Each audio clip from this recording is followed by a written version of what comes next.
Estamos con la compositora Suriñe Guerrena Barrena, nacida en Vitoria-Gasteiz en 1965, y Suriñe es una de las autoras que ha colaborado en el proyecto del trío Sukan, Soñuzko Begiradak, Miradas Sonoras, con la obra Arri Aise Area, Piedra, Aire, Arena, que está grabada en el disco Miradas Sonoras Toma 2, publicado en 2023. Suriñe, ¿qué tal? ¿Cómo estás? Estupendo. La experimentación tímbrica es uno de los ejes que vertebran de alguna forma tu lenguaje compositivo, también esta obra que has escrito para el trío Sukan, pero hay que decir que incluso esa fascinación por el color te llevó de niña a interesarte por la pintura, además de por la música, aunque luego ya te decantaste por la música. Pero ¿por qué te suscita tanto interés el timbre y las nuevas maneras de tocar los instrumentos convencionales, Suriñe? Bueno, como tú bien dices, había de niños tenemos también esa inquietud, ¿no? Diferentes artes. Bueno, pues garabateando también, dibujando y sobre todo yo creo que es el color que hay en el dibujo, lo que me lleva a experimentar desde también en el caso de la orquestación, el buscar como una nueva forma de que ese sonido cambie, se transforme. Al igual que cuando dibujamos y coloreamos y mezclamos colores y van surgiendo planos, ¿no? Esa idea del timbre me pareció, bueno, es como al principio una fascinación, luego una obsesión y luego se ha convertido como algo muy habitual dentro de mis obras. Y bueno, sí que tienen en cierta manera esa relación con la pintura. En un principio eran muy específicas, luego poco a poco han dejado de serlo y ya tiene su recorrido con lo que es el instrumento. Pero bueno, también es una forma de experimentar con cada uno de los instrumentos para, digamos, hacerlos salir de su lugar, de su forma de sonido y llevarlos a otro lugar, bueno, pues que no son tan reconocibles o que pueden dar pistas de otro tipo de sonoridad. Entonces, ¿crees, Suriñe, que el timbre es la gran vía de exploración sonora, de exploración musical, digamos, del siglo XXI, de la creación actual? Bueno, sí que es verdad que el timbre, así como por ejemplo la percusión, ha sido determinante, ¿no?, en la transformación de la orquesta, de la música en general, pero bueno, no creo que sea ni el único ni el propio. Bueno, hay muchas vías de experimentación. Es uno de los elementos, a mí es un elemento que me gusta y me impresiona, ¿no? Entonces, bueno, por eso lo trabajo. Pero bueno, yo creo que cada artista tiene una visión y una forma de trabajar que puede ser pues, totalmente distinta y no tiene que ver nada con el timbre. Algo muy contemporáneo también es la interdisciplinariedad, ¿no? A lo largo de tu trayectoria has colaborado en proyectos que involucran otras disciplinas, danza, artes plásticas, literatura, cine, teatro. ¿Qué gana y qué pierde la música en esa interacción con otras artes? Bueno, yo no lo pienso entre ganar y perder. Lo que creo que es muy bello cuando trabajas con otro artista y sobre todo que no es de tu materia es lo que ofrece tal cual, ¿no? Tiene un distinto bagaje, tiene una técnica muy distinta, habla de su medio de otra manera y a su vez también habla sobre la música o siente la música de distinto ámbito. Entonces, el colaborar, entrar en colaboración con todas estas personas, te hacen replantearte muchas veces algo que das por sentado, que a todo el mundo, pues más o menos, escuchará esto, o crees, o que funcionará bien esto, o que sonará, o lo que sea. Y te das cuenta que la otra persona reacciona de una manera muy diferente. Yo creo que esa es la colaboración más bella, donde no hay un arte que tiene que esperar al otro, que tiene que, digamos, ir por detrás o hacer de colchón para que brille, ¿no? Entonces, bueno, y luego también las personas. Es muy importante porque entras en un vínculo, bueno, digamos de amistad, porque pasas mucho tiempo y vas conociendo. Pues es un proceso un poquito largo cuando se crea una obra. Entonces, desde el momento en que inicias hasta que terminas, pues, bueno, pues hace que los matices al final lleguen a crear esa obra que es intermedia de ambos artistas. Ese maravilloso mundo de la percepción que es tan individual casi como cada persona, ¿no? Y en función de ese bagaje artístico pues cambia muchísimo. Sí. La utilización de medios electrónicos, tanto en páginas electroacústicas como de técnica mixta, es otra de las características, digamos, de tu manera de componer o que hallamos habitualmente en muchas obras de tu catálogo. ¿Cuándo y por qué te diste cuenta de que esa electrónica puede funcionar como un instrumento más con el que trabajar al mismo nivel que con un acordeón, con un chistu o con un set de percusión? Hay que decir que cuando comencé a estudiar con Carmelo Bernaola en Vitoria, empezamos en un conservatorio que, bueno, pues había un laboratorio de electrónica que justo se había formado, y me acuerdo que en segundo curso digo, bueno, estos chicos están dentro del presente y la electrónica forma parte del presente, tenéis que empezar a trabajar con la electrónica. Para mí era un mundo totalmente nuevo, no tenía ni idea. Y me acuerdo, compañero, compositor, Alfonso García Latorre, fue el profesor que nos ayudó, nos incitó, digamos, era el profesor que poco a poco nos fue formando de una manera también muy abierta, donde nos ayudaba a lanzar muchas de las ideas. En cuanto a técnica, no era al principio muy riguroso, porque dejaba mucho espacio, sobre todo a la imaginación, a jugar. Entonces, para mí, eso, pues, en contraposición a todo lo que tenía que hacer de la orquesta, para mí fue un mundo que descubrí. Aquí hay una cantidad de sonoridades que cuando escuchas algo tan pequeño que luego pasa a amplificarse, adquiere otra dimensión.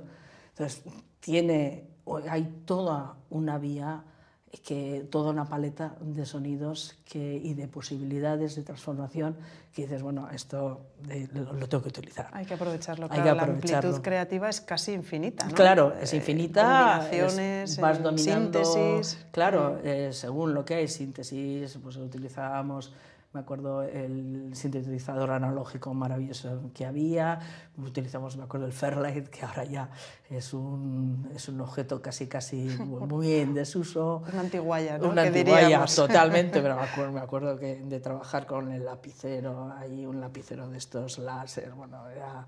entonces, todo ese proceso ha hecho mella un poco también en el pensamiento a la hora de componer, porque no solamente en cómo transformas la música a la hora de escribir, sino cómo piensas que el sonido puede ser transformado electrónicamente y traspasa lo electrónico, el pensamiento electrónico, al pensamiento pues, instrumental, acústico, orquestal y al revés.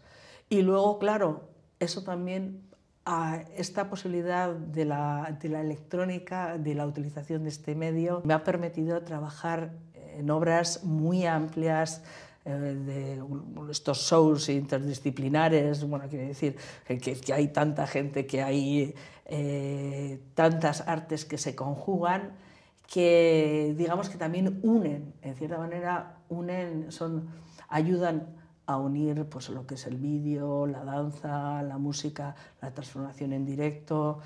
Entonces, bueno, es un mundo al que no me gusta renunciar. Voy pasando muchas veces de algo electrónico a algo puramente acústico, pero bueno, es como una sensación de refresco cada vez que voy de un sitio a otro. En la obra Harri Aise Area, Piedra, Aire, Arena, efectivamente también hay electrónica. Es una obra que está dedicada al trío Sukan, que surgió como un encargo para la quincena musical Donostiarra en 2021. Y vamos a hablar en primer lugar del título, porque esos elementos de la naturaleza que están presentes en esa denominación, piedra, aire y arena, tienen mucho que ver con el planteamiento creativo de base de la obra. Cuéntanos por qué. Yo pensaba, ¿no?, estos tres instrumentistas, estos tres instrumentos tan diferentes, y como trío, se forman una especie de bucle, ¿no?, donde la piedra es erosionada por el aire hasta convertirse en arena, que luego puede otra vez petrificarse, ¿no? Entonces esa especie de loop continuo, ¿no? Porque sobre todo la idea de la obra es cómo estos tres instrumentos no funcionan, digamos, por separado, sino que son una materia que uno al otro transforma e incita, digamos, y transforma también al siguiente, y es la electrónica a su vez que amalgama, que ayuda, que acompaña, que interviene, que contrasta a su vez con estos instrumentos. Suriña, empezaste en el mundo de la música a través del acordeón, ese fue tu instrumento, supongo que escribir para acordeón tiene un aura especial para ti. Y para esta obra has elegido un acordeón muy especial, que es el acordeón microtonal. ¿Qué lo diferencia del acordeón? Bueno, hay muchos tipos de acordeón, pero quizás del acordeón cromático, que igual es el que más se usa en la creación contemporánea, aún hoy en día, aunque el microtonal cada vez se utiliza más. Explícanoslo desde tu posición como acordeonista, Suriña. Bueno, no podría decir que soy acordeonista, vamos a dejarlo que estudié y terminé. Hay que decir también que mi instrumento primero que empecé a tocar fue el chistú. Ah, pues mira, Eso, interesante pero claro, también. pero bueno, yo soy una instrumentista, no sé, bueno, una instrumentista que me gusta tocar por placer. Y claro, por placer sin mucho estudiar, con lo cual difícilmente pues mi virtuosismo es casi nulo. Bueno, estás en otro plano, en el plano de la creación, ¿no? Sí. Entonces del chistú pasé al acordeón y me interesaba muchísimo el instrumento para dar un cambio también, porque digamos que hubo una época que fue un instrumento, no diría maldito, pero sí a veces denostado, ¿no? Entonces, recuerdo esas corrientes de cuando llegaba Baidulina y bueno, Incroce, o bueno, que fue como un gran impacto, ¿no? Entonces, esa línea me interesó muchísimo. Me acuerdo que fue una de las primeras obras que hice en clase de composición, y de ahí, digamos, indagar en un instrumento que para mí era cercano, pero buscar algo más allá. La posibilidad del microtonal, del acordeón microtonal, que tiene esos microtonos, que está dividido, que cada tecla está en un cuarto de tono, ¿no? Lo que me permite en esta obra, que es algo que yo deseaba desde hace mucho tiempo, era trabajar con el espectro del sonido. Y claro, el espectro no está temperado. Nosotros utilizamos generalmente el temperamento como, bueno, pues como arma o como situación también desde una música occidental, históricamente muy reconocible, pero esa posibilidad de utilizar los microtonos, los cuartos de tono, me permitía encontrar soluciones sonoras que se acercaban y se aunaban muy bien a la electrónica. Porque la electrónica, claro, no está mensurada, si quieres la mesuras, ¿no? Pero digamos, el sonido en bruto no lo tenemos temperado en semitonos. Entonces, claro, era una gran posibilidad de mezclar este sonido y amalgamarlo. Para mí eso, y luego, bueno, la posibilidad de trabajar en esa experimentación con estos instrumentistas, es que ha sido genial, ¿no? Sí, porque además de María, al acordeón microtonal, también tenemos a Gorka en la percusión y a Jon al chistú en fa. Te iba a preguntar cómo era tu relación con el instrumento antes de escribir esta obra, pero bueno, ya nos has contado que fue realmente tu entrada en el mundo de la música, sí. Pero no sé cuánto te has prodigado en la composición para chistú y además de eso, cómo has planteado su lenguaje, su articulación, su forma de sonar en esta obra. Yo, mi relación con el chistú, tocaba un poquito y nada más, hice algunas obras y bueno, pues ya está. Pero en este caso el chistú hace como los tres instrumentos, hace un poco mezcla de trabajo en buena parte, que es lo que ocurre en toda la obra. Por una parte aparece el sonido en su registro medio, y cuando va alcanzando el agudo y el fortísimo es cuando incido en él como una capa superior. Y mientras también utilizo todo lo que es el sonido de aire que puede provocar como si fuera un elemento de ruido, un elemento sonoro que va conectado a la electrónica y a elementos sonoros más propios del ruido o no temperados que hacen los demás instrumentos. Es un instrumento, me ceñí solo a uno, al chistú en fa, para poder buscar ahí todas las posibilidades de registro. En la percusión tenemos, sin embargo, un set muy amplio con percusiones pequeñas, como las campanillas de viento, cascabeles, silbo, armónica, bongos, conga, gongs, plato suspendido y además 4 cencerros y 2 piedras. Y como instrumento de percusión grande tenemos el vibráfono. ¿Por qué has elegido esta curiosa combinación en la parte de percusión? Y no sé si tiene alguna relación con ese título de piedra, aire, arena también, o va por otros lugares. No, tiene relación. Tiene relación, por supuesto, las piedras sí, tienen relación, obviamente. Efectivamente. Pero luego también la percusión... bueno, yo creo que para mí es como un instrumento muy moldeable. Claro, no hablaría de instrumento, ¿no? Porque es ese compendio de todos estos pequeños o grandes instrumentos que van dando, que adquieren o dan un matiz, dan un sentido sonoro muy distinto a cada uno. Entonces ahí es donde se acerca en buena manera a lo que es el sonido muchas veces de la electrónica como un entorno de sonido grabado, del sonido común, y ese sonido se acerca muchísimo a lo que pueden dar unas piedras, lo que puede dar justo una campanilla, un roce de un bongo o luego también lo que es la lámina se acerca también al sonido sintetizado o al del acordeón. Entonces, claro, teniendo ese instrumental, digamos, tan amplio, pero a su vez también muy reducido, no ocupa tampoco tanto espacio, me permite también buscar en esos colores, como tú decías también, con el timbre, ¿no? Indagar en el timbre y amalgamar a estos 2, 3 instrumentos. Al final, por lo que veo, la electrónica tiene muchísimo peso hasta en la elección de la plantilla acústica que has pues al final decidido para la versión final de tu obra.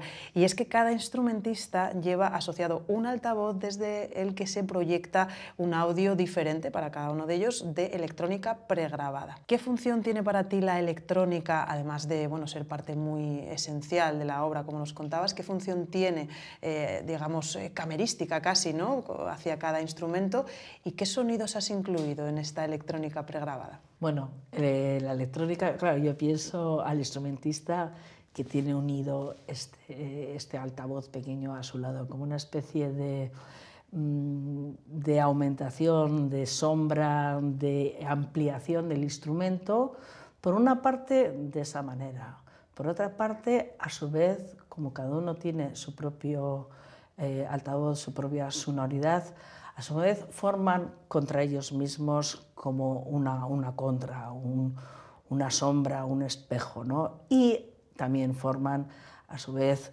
como otro trío que crea interacción. Muchas veces cuando oímos sobre todo una zona que es de sonido de botón, pues lo que es el sonido del aire, el chistu, raspando también en la percusión. Entonces, en la electrónica hay también estos sonidos de vasos, de campanillas, de objetos, y a mí me gusta muchísimo utilizar en una parte objetos muy cotidianos, como una manera de, no sé, de hacer salir como un arte povera que entra dentro de la fascinación del sonido. No tienen que ser maravillosos instrumentos para que den maravilloso sonido. Claro, sacar la poética de esos objetos que nos acompañan día a día y que nunca pensamos que pueden llegar a ser artísticos, pero bien utilizados